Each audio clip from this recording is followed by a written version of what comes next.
여러분 안녕하세요. 질병치유 퍼머컬처 농장 조성 7번째 얘기입니다. 자, 앞서 이제 평정 한국식 틀밥 만드는 방법 알려드렸고요. 그 다음에 이제 전 시간에 두둑밥 만들기 말씀드렸습니다.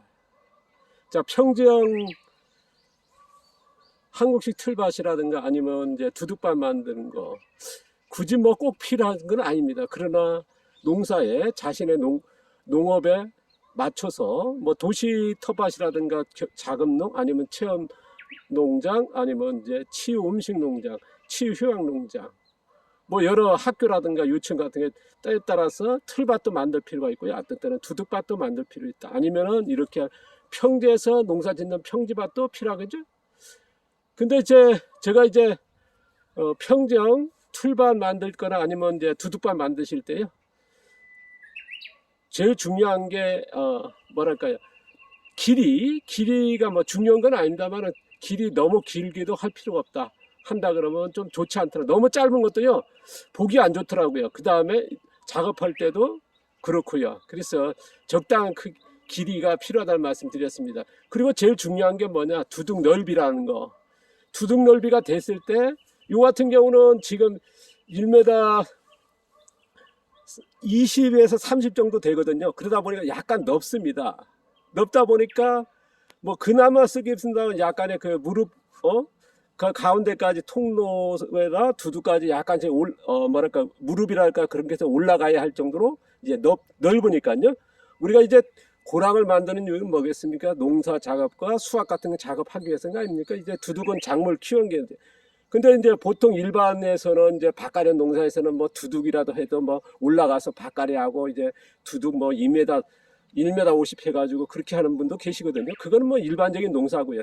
그렇지 않고 이제 이런 토양을 살린다든가 뭐 그런 자연농, 유기농을 지향한다, 친환경농 그런 토양 자생력을 높이고 토양을 보호하겠다 그렇다면 어떻습니까?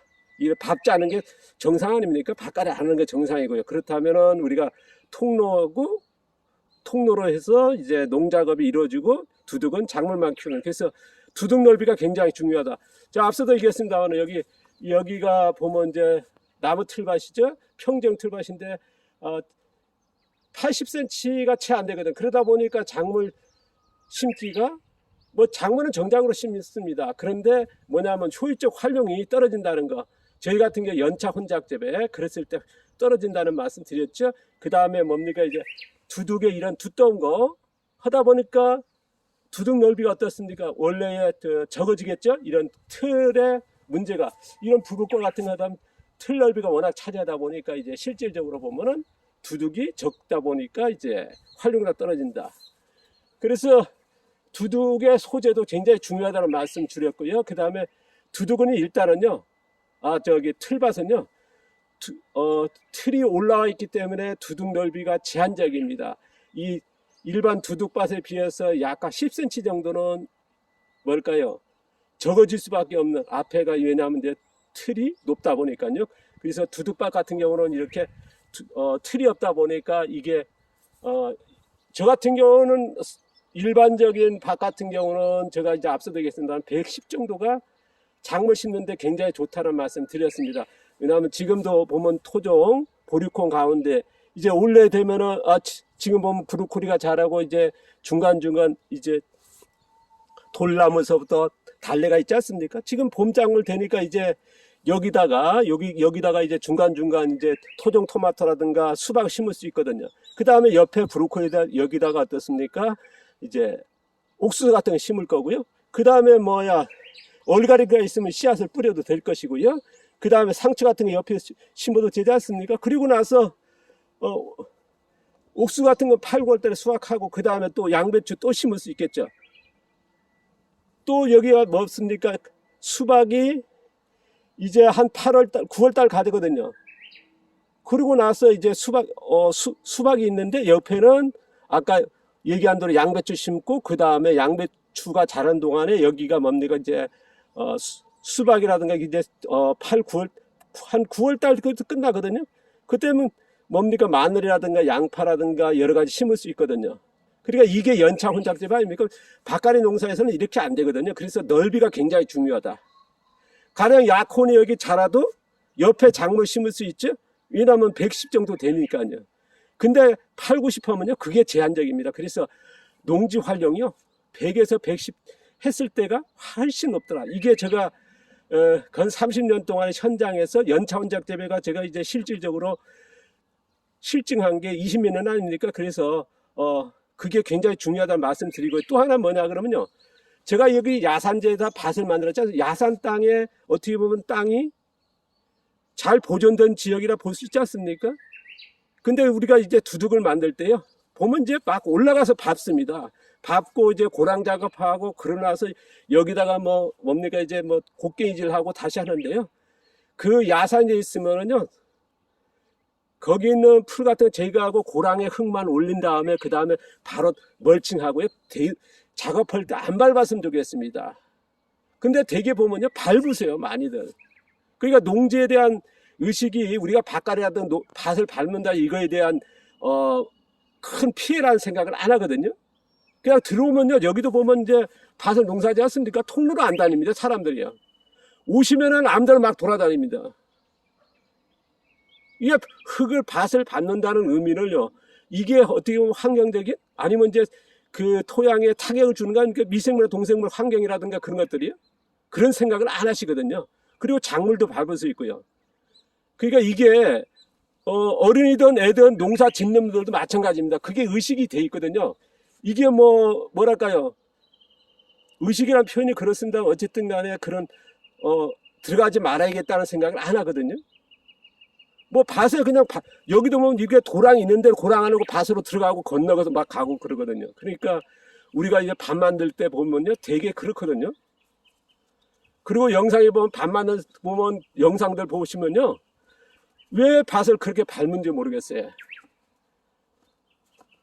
밭갈이하고 그렇게 하신 분들이야 그 당연할지 모르겠습니다. 어쨌든 두둑 만들 때도요, 고랑만 올리시고 두둑은 가능한 밟지 마시고요. 그 다음에 고랑에 흙 올리자마자 바로 멀칭 준비했다가 멀칭 하십시오. 유기물 멀칭 하시면 좋지 않습니까? 그래서 흙을 살린다는 개념은 이게 처음부터 가져야지. 보면요, 뭐랄까요, 다지듯이 밟습니다. 그래 놓고 나중에 자연농 한다, 친환경 한다, 유기농 한다, 그 말하고는 좀 다르지 않습니까? 그리고 또 하나 뭐냐 그러면 앞서도 얘기했습니다. 이런 틀밭 만들 때 가령 보면 이제 이런 밭 같은 경우는요, 밭갈이 할 필요 없죠. 아무도 건드리지 마십시오. 그대로 이렇게 틀 해다가, 평지 틀밭이 좋은 게 뭐냐면 쿠바식 틀밭 같은 경우는 여기 틀 놓고 또 흙 가져오고 싸고 막 그러지 않습니까? 근데 평정 틀밭은 이 틀을 밖에서 사각으로 해서 딱 몇 센치, 가령 110cm 하면 110cm 아니면 90cm 딱 해가지고 나무 기계 해가지고 딱 짜가지고요, 여기 달 고정시키고 딱 갖다 놓고 고랑만 다니십시오. 그리고 여기다가 뭡니까, 이제 풀이 너무 크면 뭐 하겠습니까? 그렇지 않으면요, 멀칭 그대로 해버리십시오. 이런 거 같은 게 이렇게만 해도 되거든요. 이렇게 뜯어가지고 그냥 멀칭 하시고요. 또 멀칭이 조금 부족하다면 더 하시면 되거든요. 그리고 멀칭할 때 제발 밭에 들어가지 마시고요. 통로가 있는데 왜 올라가십니까? 영상들 보면 그렇게 나와 있거든요. 가능한 밥 좀 마시고, 그 다음에 이런 잔디밭, 앞서도 얘기했습니다. 이런 잔디밭에 보면 이제 이런 풀이 많이 자라고 이렇게 하는 때도 있지 않습니까? 그렇게 밭 만들 때는요, 제가 이쪽으로 돌아서 좀 보여드리겠습니다. 자, 그늘이 치는데요. 자, 틀을 이렇게 좀 가져오겠습니다. 틀을 짜가지고 이렇게 놓고요. 고랑은 그대로 유지하십시오. 풀이 자라면 좋지 않습니까? 그리고 뭐냐 그러면 사람이 비가 와도 그대로 갈 수 있고요. 그 다음에 토양이 살아나셨습니까? 여기는 나중에 동장 조성 얘기했지만 여기는 굉장히 중요합니다. 이거는 절대 건드리지 마시고요. 이런 잔디밭 같은 경우는요, 너무 단단하지 않습니까? 그런 때는 곡괭이질을 한번 하십시오. 곡괭이질을 하시고 이 풀 절대 뭐랄까요, 약간의 그 흙 많이 묻은 것만 또 한 번씩 이제 좀 치고요. 그 다음에 멀칭 해버리면 아무런 문제 없거든요. 그리고 작물 심어도 됩니다. 제가 이제 농장 조성할 때 제가 이제 집사람한테 포크레인 하나 사달라 해서 포크레인 해가지고 운전할지도 모르면서 그 작업하다 보니까 포크레인으로 막 다져졌거든요. 거기에 제가 이제 몰드 틀밭 정해놓고 그대로 이제 멀칭만 하니까 사람들이 뭐 난리 났죠.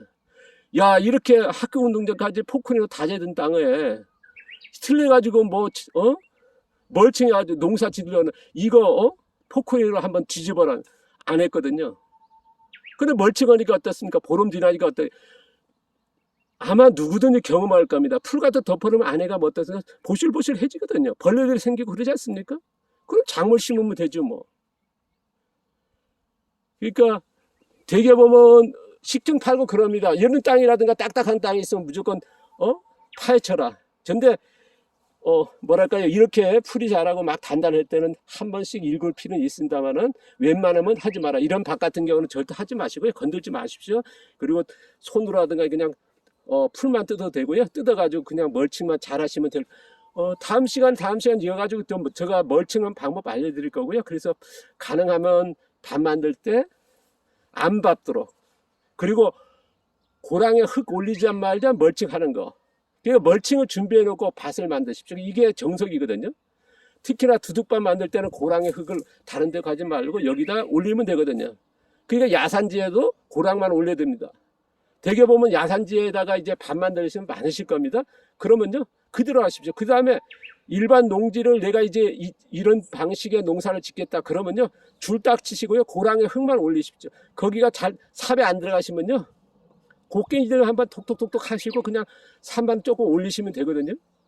너무 깊게 하지 마십시오.